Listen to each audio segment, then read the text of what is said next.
সামনে যেহেতু রবিবার অর্থাৎ এই 15 তারিখ আমাদের কন্টাই কোঅপারেটিভ ব্যাংকের নির্বাচন আছে, সেই নির্বাচনের দিকটাই আমাদের পাখির চোখ এবং সাথে সাথে আমাদের সর্বভারতীয় ক্ষেত্রে যে সদস্যতা অভিযান তারও ডেডলাইন অর্থাৎ একদম শেষ তারিখ 15ই ডিসেম্বর বেঁধে দেওয়া আছে।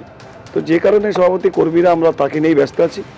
ওই এলাকার যারা আমাদের কার্যকর্তা যারা আছেন তাদের তরফ থেকে আমাদের কাছে বার্তা এসেছিল যে নির্বাচনে লড়াইয়ের ক্ষেত্রে প্রথমে তারা নির্বাচন না করে সেটিংয়ের কথা বলেছিল, কিন্তু আমরা তাদেরকে বলেছিলাম যে এই মুহূর্তে আমাদের নির্বাচন লড়ার মতো মানসিকতাও নেই। যদি তারা নিজেদের থেকে কোনো ব্যবস্থাপনা করতে পারে সেটা লড়তে পারে, কোনো অসুবিধা কিছু, কিন্তু সেদিন নির্বাচন লড়ি সেখানে বিজেপির পক্ষেই ভোট আসবে। আমাদের সর্বভারতীয় ক্ষেত্রে গাইডলাইনে বলাই আছে এখন এইসব নির্বাচনগুলোকে প্রায়োরিটি না দিয়ে মূল যেগুলো প্রায়োরিটি দেওয়া দলের শ্রীবৃদ্ধির কারণে তার সদস্যকরণ, এটাই মূল লক্ষ্য। আমরা চাইছিলাম টোটালটা নির্বাচন হলে আমাদের কোনো সমস্যা নেই, 42টা সিটে প্রার্থী দিলে আমরাও ভালো ভাবতাম যে না আমাদের কতটা ক্ষমতা আছে এটা জায়গাতে, কিন্তু সেই জায়গায় দেওয়ার মতো কোনো লোক খুঁজে পাচ্ছে না। আমরা যেটুকু খবর পেয়েছি এলাকায় বহু মানুষের কাছে গিয়েছে, এই সমবায় সমিতি যেভাবে কাজ করে, এই সমবায় সমিতি যেভাবে মানুষের পাশে থাকে, সেই জায়গায় দাঁড়িয়ে এই এলাকার যারা বিশিষ্ট মানুষ আছে তারা নির্বাচনে দাঁড়াতে চাইছে না।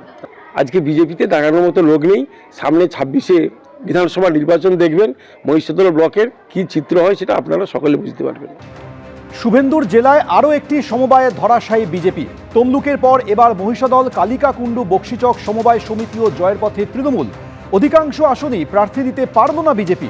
42টি আসনের মধ্যে মাত্র 3টি আসনে প্রার্থী দিল পদ্ম শিবির। নজরে এবার কাঁথি সমবায় ব্যাংকের নির্বাচন। কেন্দ্রীয় বাহিনী দিয়ে কাঁথি সমবায় ব্যাংকের নির্বাচনের নির্দেশ দিয়েছে সুপ্রিম কোর্ট। নিউটাউনে প্রমোটারের বিরুদ্ধে জমি দখলের অভিযোগ, আইসিকে তীব্র ভর্ৎসনা হাইকোর্টের। নিউটাউন থানার আইসিকে নিয়ে রাজ্যের ভূমিকাতেও চরম ক্ষুব্ধ বিচারপতি তীর্থঙ্কর ঘোষ। অবিলম্বে এই আইসিকে সরানো হোক, না হলে আমি পদক্ষেপ করব। আমি দেখতে চাই এই পুলিশ অফিসারের পেছনে কার হাত আছে। এমনই মন্তব্য বিচারপতি তীর্থঙ্কর ঘোষের।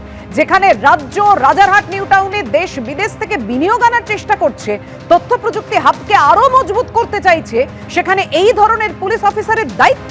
রাজ্য কি নিজেই নিজের সম্মানহানি করতে চাইছে? প্রশ্ন বিচারপতি তীর্থঙ্কর ঘোষের। এই পুলিশ অফিসারের আগের রেকর্ড জানেন? এই অফিসার বাগুইআটিতে থাকাকালীন নিখোঁজের 2 দিন পর 2 শিশুর দেহ উদ্ধার হয়।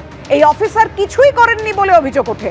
একদিনে 3টি গাড়ি চুরির ঘটনাতেও একইভাবে নিষ্ক্রিয়তার অভিযোগ ওঠে। মন্তব্য বিচারপতি তীর্থঙ্কর ঘোষের। পুলিশ কমিশনার নিজে ডেকে এই আইসিকে সতর্ক করেছেন। জানালো রাজ্য, এতদিন পরে শুধু সতর্ক? প্রশ্ন বিচারপতির। এই অফিসারের বিরুদ্ধে কি পদক্ষেপ পরের শুনানিতে রাজ্যকে জানাতে হবে, নির্দেশ বিচারপতি তীর্থঙ্কর ঘোষের। মামলার পরবর্তী শুনানি 10ই জানুয়ারি।